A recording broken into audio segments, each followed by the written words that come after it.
Ma'am आपका order. Payment online कर दी थी मैंने। मैडम आपने सेल की एंट्री गलत की हुई है।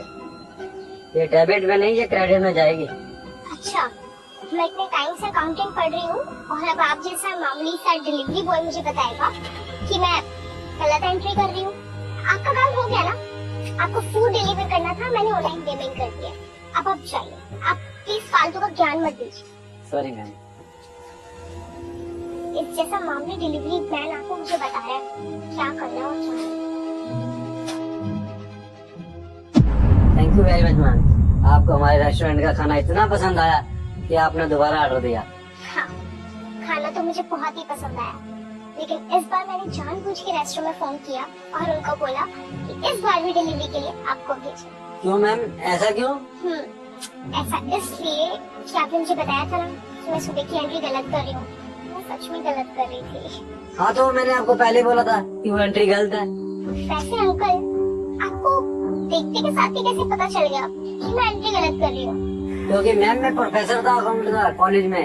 अब मुझे नहीं पता होगा तो भला और किसे पता होगा? अंकल, आप इतने पढ़े लिखे हो, अकाउंटेंट के प्रोफेसर हो, फिर डिलीवरी बॉय की जॉब, ये क्यों?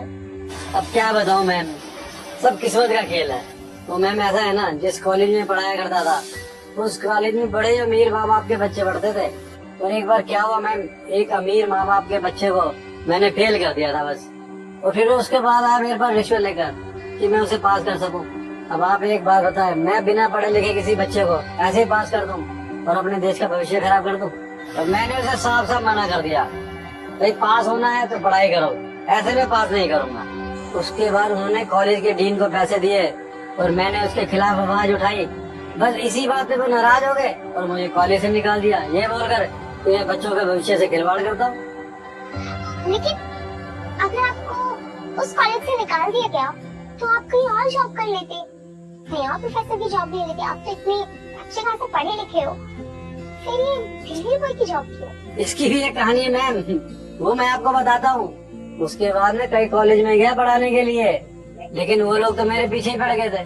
मैं जिस कॉलेज में भी पढ़ाने जाता तो वहाँ पर पैसे देते और मुझे नौकरी से निकलवा देते।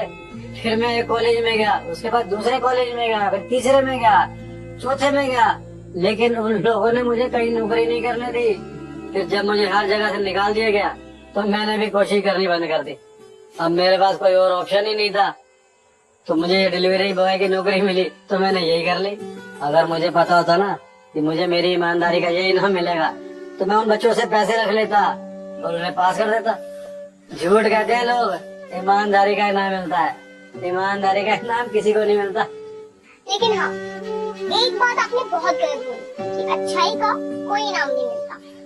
मेरे फादर ना डीयू कॉलेज के डीन है और मैं उनसे आपके बारे में बात करूंगी। आपकी जॉब पक्का लग जाएगी। क्या बात कर रहे हो मैम, मुझे नौकरी मिल जाएगी? मगर क्या फायदा, वो लोग तो मुझे वहाँ से भी निकलवा देंगे। नहीं, ऐसा कुछ नहीं होगा। मेरे पापा को भी आपकी तरह ईमानदारी की बीमारी है। अगर उन्हें एक बार पता चल गया ना कि आपका नेचर और आपके साथ ये सब हुआ है। मैम देखो, अगर ऐसा हो गया ना तो मैं आपका एहसान जिंदगी भर नहीं भूलूंगा। आप मेरे लिए ये सब कर रहे हो, इसके लिए आपका बहुत बहुत धन्यवाद।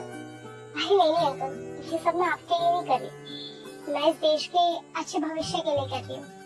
और आप जैसे ईमानदार प्रोफेसर अगर हर कॉलेज में होंगे तो बच्चों को अच्छी शिक्षा मिलेगी, और जब बच्चों को अच्छी शिक्षा मिलेगी तो देश का भविष्य बनेगा। अच्छा ठीक है अंकल, आप कल आ जाओ, मैं कल तक आपके बारे में पापा को भी सब बता दूंगी और कल इंटरव्यू भी हो जाएगा आपका। जी मैम, मैं कल आ जाता हूँ।